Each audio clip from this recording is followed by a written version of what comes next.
తిరుపతిలో గంగమ్మ తల్లి జాతర ఎందుకు చేస్తారో తెలుసా? పూర్వం తిరుపతిలోని ఒక దుర్మార్గుడైన పాలకుడు ఉండేవాడు.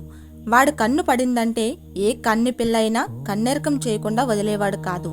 కొత్తగా పెళ్లైన స్త్రీలను మొదటి రాత్రి వాడితో గడిపేలాగా నిబంధన పెట్టాడు. వాడి అరాచకం తట్టుకోలేక గ్రామ ప్రజలందరూ గంగమ్మ తల్లిని వేడుకున్నారు.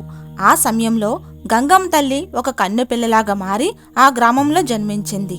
చివరికి పాలకాడు కన్ను గంగమ్మ తల్లి మీద పడింది. ఆమెను బలాత్కరించబోతున్న సమయంలో గంగమ్మ తల్లి తన నిజ స్వరూపాన్ని ప్రదర్శించింది. అది చూసి పాలకాడు ప్రాణభయంతో పారిపోయాడు.